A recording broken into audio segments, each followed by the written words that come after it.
Hello YouTube, in this video I'm going to be making REE-YEES from Star Wars Return of the Jedi. I quite often will start with a head like this. This is one that I picked up at a car boot sale. I normally can buy these for about £2 or £3 each, and they're just a really good place to start. So you can see she's obviously got lots of hair. This particular one came with a little clamp as well. And these clamps are quite useful because I can use them in my workshop. So again, that's a little bonus thing for the £2 or £3. I get the head and a little clamp. So yeah, I was saying she's got lots of hair. So the first place to start is to just cut all of that hair off. Like this. You can either use scissors or you can actually use a razor blade and give her a proper head shave if you wanted to.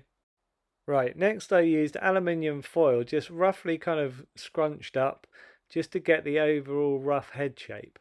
So here you can see I've made the three sort of eye stalks and the mouth area, but it's very loose, it's just a very rough place to start. Next I covered this with a layer of kitchen paper and PVA glue. You basically paint the PVA glue actually onto the aluminium foil, then a layer of kitchen paper. Just tear the kitchen paper up into kind of small oval shapes and just overlap them all, and then you can add another layer of PVA glue over the top. This just makes it really kind of tough, a tough kind of layer over the aluminium foil. I would avoid using normal PVA glue. I would either use super PVA or wood flooring PVA glue because it's really tough. This is another mannequin that I bought at a car boot sale. Again, I only paid £2 or £3 for her.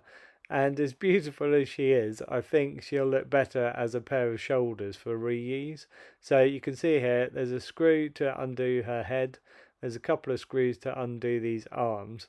So I'm going to get rid of those and then just use just the shoulder part. This is with all the bits removed, and you can see the shoulders at the back. That's the only bit we need to use. All of those other bits I'll put to one side. I'll probably be able to use the head again in another sculpt, but the arms I might end up throwing away or maybe using on another strange creature.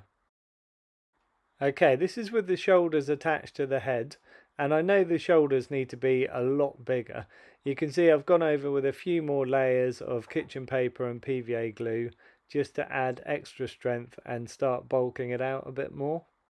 This is with a lot more aluminium foil added to the shoulders and up into the neck area as well. Again, just bulking it out more, and the PVA glue and kitchen paper will be added on top of this again to strengthen it. So in a similar way to how I just added those shoulders with the aluminium foil and then the kitchen paper and PVA glue, I also have made these ridges with aluminium foil and also these kind of cheek areas, squashed the aluminium foil on, glued it on, and then added PVA glue over the top. I've done the same with the front of his mouth to form an upper lip and a lower lip. Again, it's pretty basic at this stage, but it's starting to take shape even now. It's looking alright. It's starting to look a lot more like REE-YEES. Incidentally, the name REE-YEES comes from re, from the word three, and yees is an anagram of eyes, just simply because he's got 3 eyes. Speaking of 3 eyes, it's about time we made them. So these are just balls of aluminium foil, really kind of squashed up so they're nice and firm. And this is just a way of saving money on MILLIPUT. MILLIPUT is the main material I'm going to be using to sculpt onto this creature.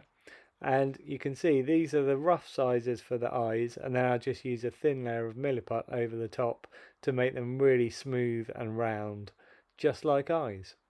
This is with the MILLIPUT layer added, and you can see what's nice about MILLIPUT is because it takes quite a long time to dry, like 4 hours, you can add it to the aluminium balls and then you can just keep rolling it in your hands every so often.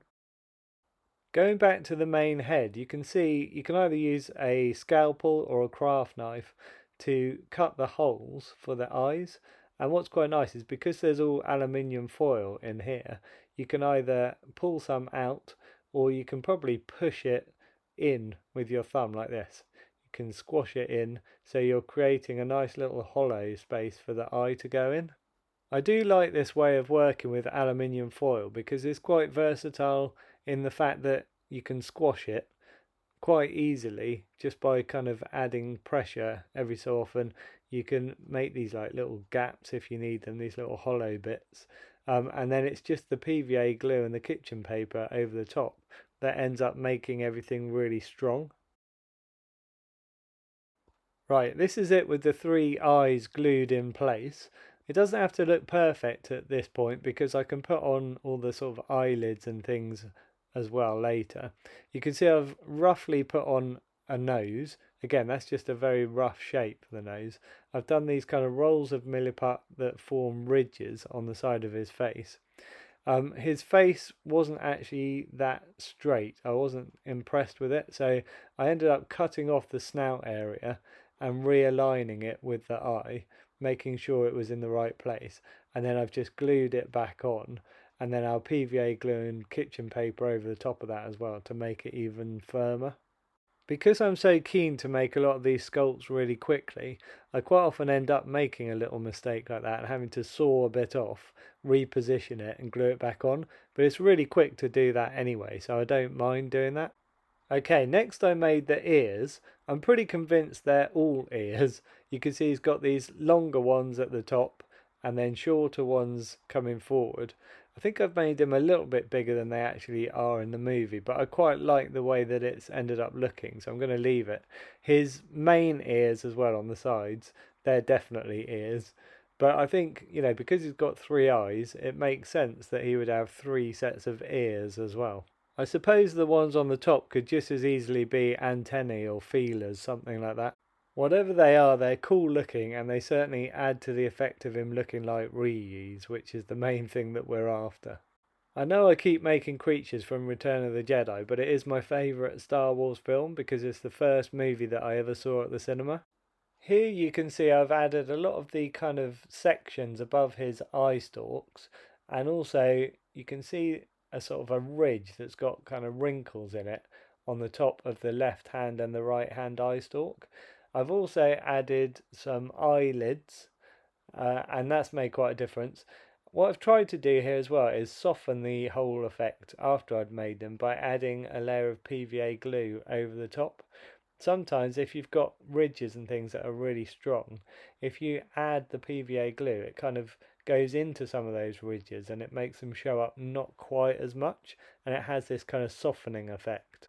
You can see that I've added these sort of veins or ridges into his ears, and that's made quite a difference. That'll look really good when it's painted as well. I've also added veins on his kind of middle of his face area, which I'll show you in a second. There you can see the veins on that here as well.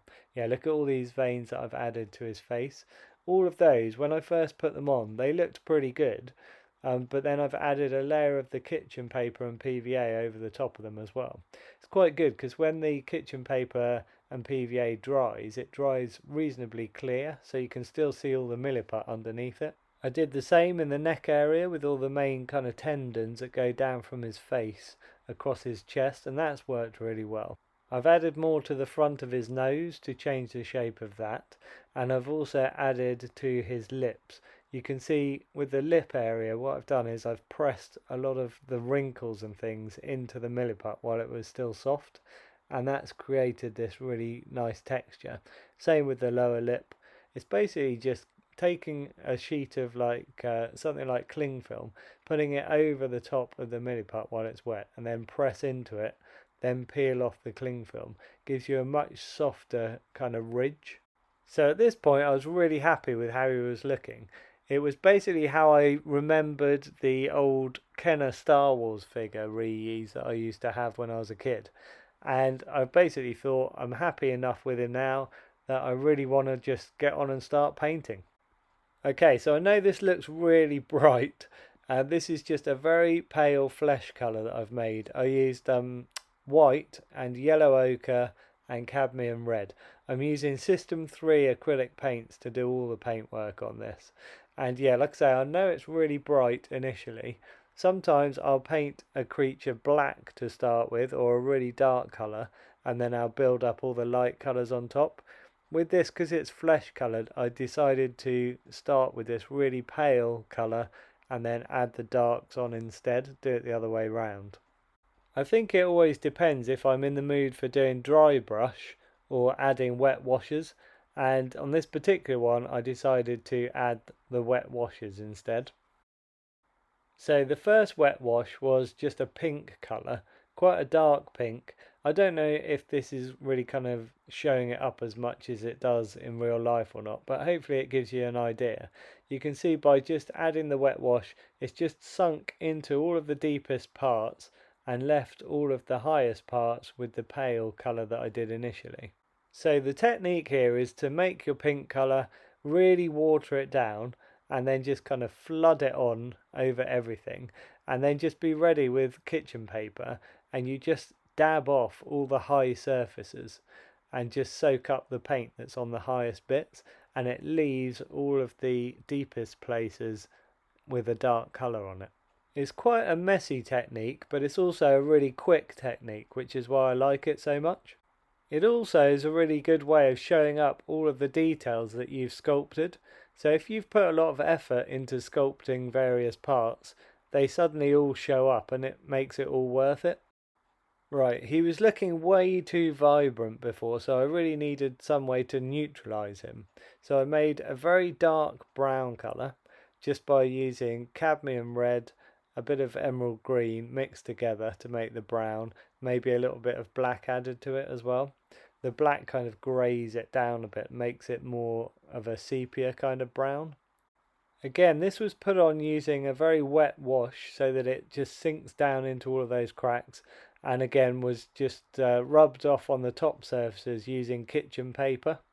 When this is first applied, because it is such a dark colour, it sometimes looks a little bit rough or it stands out a little bit too much, and I go in with more washes with other kind of colours that are kind of subtler, like greys and things like that, and just put them on very faint over the top here and there, just to soften everything that's on here already. Also, if there are any higher areas that you want to stand out a little bit more, you can go back to the original light flesh colour and just do a little bit of dry brushing as well at the end. Okay, this is the final result. I've added a bit of Milliput to create a sort of an effect of a jacket, and I've painted that brown. I started with black and then I added brown over the top as a bit of dry brushing.